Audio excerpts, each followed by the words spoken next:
عايز اسالك على حاجه تانية. ايه؟ هل في طريقه تانية انا كمواطن ادخل بيها الدوله بشكل قانوني وبشكل رسمي وبشكل سهل، ادخل لوحدي؟ انا بكلمك دلوقتي مش زواج بقى، بكلمك انا عايز اروح اشتغل خلاص، فهدخل البلد اللي انا عايزها بشكل رسمي وبشكل شرعي، خد بالك انا عايز اوصل لك واقدر حاجه اقنن اوضاعي أصلاً. هناك. يعني لو هسالك السؤال بشكل صريح، اقدر ادخل سياحه امم بشكل سهل في الدول دي واقنن اوضاعي هناك واعيش. بص خليني اقول لك على حاجه. الاجراءات كتير، اجراءات كتير جدا، مم. وطلبات كتير جدا، ومش كل الناس بتبقى معاها الكلام ده. مش كل الناس عندها حسابات بنكيه ضخمه، ومش كل الناس عندها وظايف هنا ثابته. وده شيء اساسي جدا في قصه ان انت ممكن تخش تقول انا داخل اقدم على فيزا سياحه في الدول الضخمه دي. خلينا برضو نتكلم ان الدول دي النهارده عامله اجراءات صارمه للدخول. خدت بال حضرتك؟ انا لميت لحضرتك موضوع زواج الاجانب لان ده سؤال بيبقى دايما ناس بتسال امشي اروح فين واروح واجي منين. موضوع مع احترامي لو انا ما كنتش فسرته لك بالشكل المبسط ده، هو ده هو المطلوب. هو شكل مبسط خالص. هو ده هو عباره المطلوب. عن كام مستند بتحضرهم والموضوع بسيط خالص. طب في ناس كتير قوي عايزه تخش السفارات وعايزه تاخد فيزا. انت ممكن بتقدم عادي جدا من على الابلكيشن، من على السايت بتاع السفاره، وبتجرب عادي جدا وبتروح. بس في مستندات كتير. طب نفترض ان انا دخلت، اوكي يعني خلاص دخلت الانترفيو واتقبلت، اوكي انت خدت كونفيرم خلاص، بس خدت طبعا سياحه مده مؤقته، طبعا وترجع. اقدر بقى هناك وانا هناك اعدل اوضاعي؟ لا بص خليني اقول لك على حاجه. ممكن تعدل اوضاعك لو في جواز، ممكن تعدل اوضاعك لو في دراسه. يعني انت الدراسه برضو ليها فتره مؤقته. ممكن يعني تعدل اوضاعك. طبعا تقدر. انت والله وانت هناك والله دخلت جامعه، لو انت سنك لسه متاح بتقدم على جامعه وبتخش تقدم في جامعه، وعلى سبيل ذلك بتاخد اقامه دراسه. بالظبط. خدت بالك؟ وليك ساعات عمل كطالب تقريبا 20 ساعه حاجه زي كده، او مش متذكر مش متذكر عدد الساعات. لكن انا بكلمك في العموم ان انت تقدر. بس امريكا 20 ساعه. بس برضو عايز اقول لك ان الموضوع مش سهل. مش سهل. وانا رافض فكره ان الشباب تقعد عند السفارات والقنصليات بحيث ان هي تقول انا عايز اسافر. وللاسف الشديد برضو انا اتكلمت في الموضوع تقنين الاوضاع هناك، بس هو برضو بيضر المصريين هنا. بمعنى ان انت بتروح هناك خلاص انت هتقنن اوضاعك وهتعيش، بس كسرك للفيزا هناك بيضر مواطن مصري زيه زيك عايز يسافر بجد وعايز يرجع تاني، بس للاسف هيترفض بسبب. ما هو بص اقول لك على حاجه خلينا نقول في بيننا وبين الدول دي كلها بروتوكول دايم بيننا وبينهم، في اتفاقيات بيننا وبينهم اكيد عادي جدا ان هو لازم ياخد من عندك مواطنين ولازم يسفرهم، ما يقدرش يقول لك لا. بس الاشتراطات من يستحق كل ما بدأ يصعب وبدأ خلي بالك من حاجه كمان، ان النظره المجتمعيه هناك للقادمين مش شرط مصر. خلينا اكلمك بصراحه، اغلب اللي بيجوا من الميدل ايست، الميدل ايست بيسافر هناك ما هواش عنده برضو، مش بقول العموم، مش بتكلم على العامه، بيروح هناك ما عندوش ثقافه المجتمعات دي. المجتمعات دي بيبقى عندهم نظرات مختلفه خالص غير نظراتنا احنا الاجتماعيه. يعني معلش مع احترامي حضرتك مش هتقدر تشوف مثلا بنتك بتطلب لك الشرطه طبعا، او ابنك بيطلب لك الشرطه. الكلام ده هناك. اسالك سؤال محرج اتفضل. ما كنتش حابب اساله بس خليني اساله لك. ليه المصري هنا معترض على كل حاجه، ولما بيسافر بره بيشوف كل التجاوزات الممكنه بين المواطنين وبين بعض؟ كل الامور اللي هو هنا ممكن يثور بسببها بتحصل قدامه عيني عينك بره مصر. بيكلمش، ما بيقدرش يفتح بقه، وكمان بيطلع يمدح في الحريه ويمدح في التقدم اللي الدول دي فيه. ليه ما عنده الازدواجيه دي؟ ليه ما بيقدرش يتكلم وهنا بينتقد؟ بس ليه حتى وهو بره كل المحتوى بتاعه ان يمسك موبايله ويطلع ينتقد في مصر بالرغم ان هو بره؟ فاهمني؟ عارف المشكله فين؟ المشكله ان احنا مع احترامي يا استاذ احمد برضه هو مش كله كده، بس خليني اقول لك حالات فرديه. الحالات الفرديه اللي بتشكل الكلام ده بيبقى هو عنده اصلا مشكله نفسيه في بلده.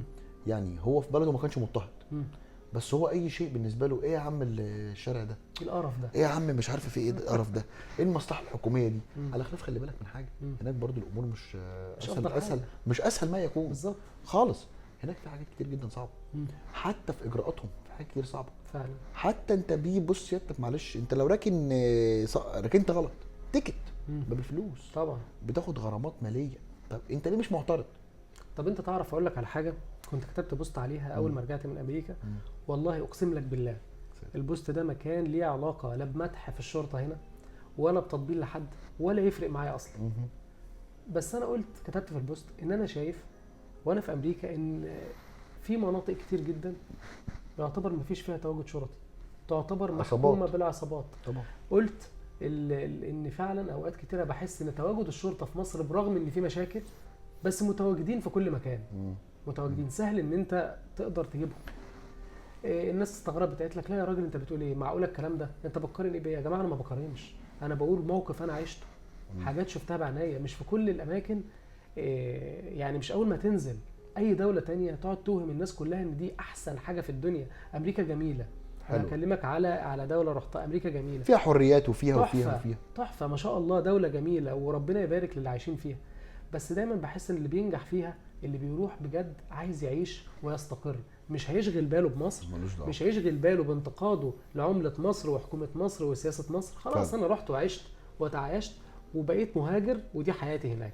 بعد 5 سنين هاخد الجنسيه ما هو وخلاص. اقول لستك على حاجه يا استاذ احمد، في عندنا فرق كبير قوي بين دول العماله مم. وبين دول الهجره. مم. خلينا اكلمك مثلا على دول الهجره اللي احنا مم. بنتكلم عليها، اللي بنتكلم عن النواحي اللي زي كده. مم.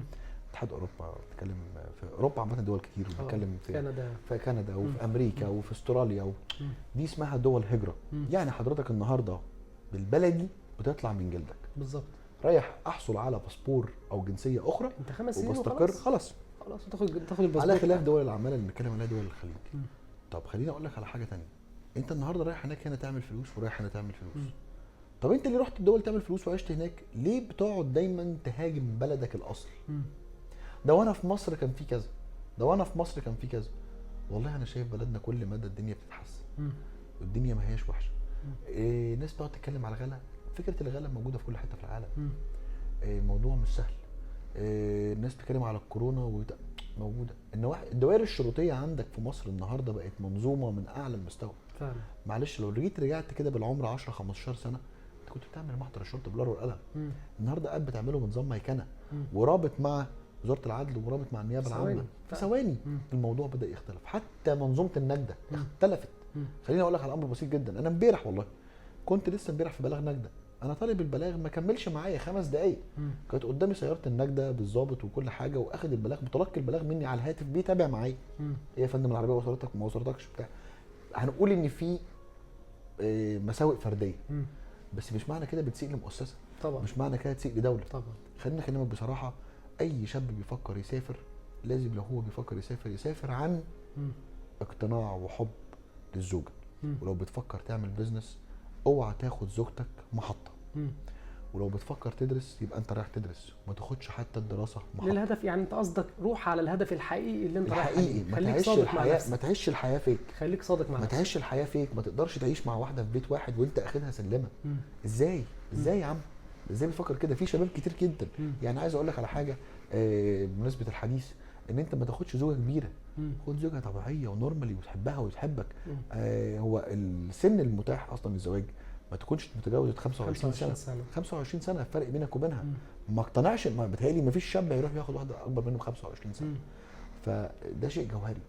ما تعيش الحياه فيك، مم. لازم تعيشها بشكلها الطبيعي. فعلا. انا رايح علشان بحبك، يبقى انا بحبك وعايز اعيش هنا. فانا هستحمل كل حاجه وهنمشي مع بعض ستيب باي ستيب بالظبط. لحد ما نكون مع بعض. بالظبط. انا خليني اقول لك على موضوع شخصي انا بالنسبه لي. طب ما انا معايا الاقامه دايما، مم. ولو بفكر اعيش هناك كنت عشت تروح بكره الصبح عادي. عادي جدا. يا فندم هحجز جوجل فلايت صباح الفل، حجزت وانا قاعد على اللابتوب. بس الموضوع مش كده. مم. الموضوع ان انت هنا عندك كيان، مم. هنا عندك شغلك، عندك مكتبك، مم. عندك حياتك. معلش خليني اقول لك على حاجه تانية. انت بتبدا خطوه العمل بالنسبه للاستاذ احمد، بدات ازاي؟ مم.